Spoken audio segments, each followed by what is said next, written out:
গৌতম, গতকাল রাত্রে যে ভয়াবহ বাজি বিস্ফোরণের ঘটনা ঘটে সেই আতঙ্ক কিন্তু বেলা গড়ানোর সঙ্গে সঙ্গে বাড়ছে বই কমছে না। তার কারণ এখন বস্তাবন্দি বিস্ফোরক, হয়তো সেগুলো বোমা, এমনটাই স্থানীয় মানুষরা আশঙ্কা করছেন। এই মুহূর্তে কি পরিস্থিতি এলাকার? দেখো কুসুমিতা, আমি দাঁড়িয়ে রয়েছি একদম বণিক পরিবারের বাড়ির পাশে। এই যে বাড়ি, এই বাড়িটার একদম পুরো ছাউনি উড়ে গেছে। এটাই রান্নাঘর ছিল এবং পাশেই তাদের বাড়ি। গতকাল 8:30 থেকে 9টার মধ্যে যে বিস্ফোরণটা ঘটলো বণিক পরিবারে, তারপর থেকে কিন্তু আতঙ্ক তাড়া করে বেড়াচ্ছে বলা যেতেই পারে। আজকে সকালে যখন গ্রামবাসীরা এবং আশেপাশের প্রচুর মানুষ ভিড় করলেন, তারা দেখতে পেলেন এই যে গ্রামের কার্যত সর্বত্র ছড়িয়ে ছিটিয়ে পড়ে রয়েছে বারুদ এবং বাজির বস্তা, এবং যে একদম প্লাস্টিকের যে সমস্ত ব্যারেল হয়, সেই ব্যারেল ভর্তি বারুদ সেখানে মজুদ রয়েছে এবং অরক্ষিত অবস্থায় পড়ে রয়েছে। যে কোনো মুহূর্তে বিস্ফোরণ হতে পারে। তাকে খড় দিয়ে চাপা দেওয়া হয়েছে, বস্তার মধ্যে পড়ে রয়েছে। যে কোনো মুহূর্তে বড় ধরনের বিস্ফোরণ ঘটতে পারে। কিন্তু প্রশ্ন উঠছে, এই যে বণিক ভাই, দুই ভাই চন্দ্রকান্ত এবং তুষার, এরা কতদিন ধরে এই বাজির ব্যবসা চালাতো? স্থানীয় বাসিন্দারা যেটা জানাচ্ছেন যে মূলত 8 থেকে 10 বছর ধরে এরা এই ব্যবসা করলেও এরা ফুলে ফেপে ওঠে 2022 সালের পর থেকে। 2022 সালে এই চন্দ্রকান্ত তাকে গ্রেপ্তার করে ঢোলার থানার পুলিশ এবং 68 কেজি অক্টোবর মাসে 2022 সালে অক্টোবর মাসে চন্দ্রকান্তকে গ্রেপ্তার করে এবং 68 কেজি বাজি সহ। সেই গ্রেপ্তার হওয়ার পরে তিনি আবার জামিন পান। জামিন পায়ে ফিরে আসার পর কিন্তু এই ব্যবসা শ্রীবৃদ্ধি।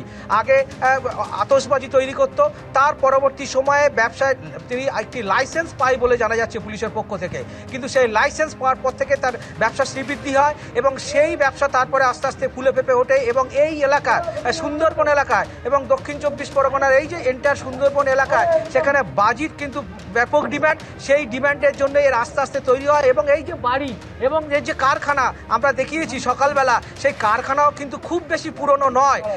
কিছুদিন আগে সেই কনস্ট্রাকশন হয়েছে এবং সেটা তার বারান্দা এবং সেই ঘর দেখলেই বোঝা যায় সেই কারখানা। এবং গ্রামবাসীরা যেটা জানাচ্ছেন, কালকে যখন এই বিস্ফোরণটা হয় তখন দুই ভাই কিন্তু গ্রামেই ছিল।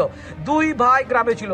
তারা এই যে বাড়ি থেকে বেশ কিছুটা দূরে এখানে যে মহল্লা রয়েছে, গঞ্জ রয়েছে, সেখানে একটা দোকানে বসে তারা গল্প করছিলেন। সেই সময় 8:30 থেকে 9টার মধ্যে 8:35 থেকে 8:40, যেটা একদম বলছে সেই সময় এই বিস্ফোরণ হয় এবং সেই সময় এই বিস্ফোরণ আওয়াজ শোনার পর তারা ঘড়ি ছুটে আসতে থাকে। কিন্তু এতটাই আগুনের তীব্রতা ছিল যে তারা কাছে পিঠে আসতে পারেনি। তারা দূর থেকে আবার ওখান থেকে বেরিয়ে চলে যায় এবং গা ঢাকা দেয় বলে এখনও পুলিশ সূত্রে জানতে পারছি। কিন্তু বলা যেতেই পারে কার্যত আজকের এই যে বণিক পরিবার, যেখানে যেভাবে একদম জীবনের ঝুঁকি নিয়ে আজকে তাদের যে পেশা, হয়তো তারা ফুলে ফেপে উঠেছিল এই বণিক পরিবার এই বাজি, অবৈধ বাজির ব্যবসা করে, শব্দবাজির ব্যবসা করে, কিন্তু আজকে সেটা খেসারত দিতে হলো তাদের 8টা প্রাণের বিনিময়ে। বণিক পরিবারের একদম 6 মাসের শিশু যেমন রয়েছে এবং একদম 80 বছরের বৃদ্ধ রয়েছে এবং এই যে বণিক পরিবারে এদের যে বাবা অরবিন্দ, তিনিও মৃত্যুবরণ করেছেন। তাদের এক ঠাকুরমা মৃত্যুবরণ করেছেন।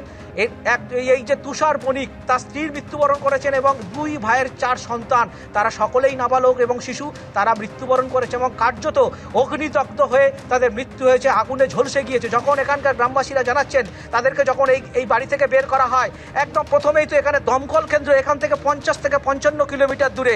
গ্রামবাসীরা প্রথম খবর পাওয়ার পর তারা ছুটে আসে এবং যেটা জানাচ্ছেন যে এইখান থেকে এই যে পুকুর রয়েছে সেখান থেকে পাম্প বসিয়ে জল দেওয়ার ব্যবস্থা করা হয় এবং তারপরে কার্যত যখন উদ্ধার করা হলো নিথর দেহ, মানে একদম পুরো আগুনে পুড়ে ঝলসানো মাংসপিণ্ড ছাড়া আর কিছুই নয়। কিন্তু এই যে প্রাণের বিনিময়ে আজকের যে অবৈধ ব্যবসা, জীবন্ত দগ্ধ হয়ে গিয়েছেন পরিবারের মানুষজন এবং শুধু বাড়িটা যত গৃহ হয়ে গিয়েছে এমনটা নয়, তার পাশাপাশি এলাকাতেও কিন্তু এখন বস্তা ভর্তি বোমা ছড়িয়ে ছিটিয়ে রয়েছে।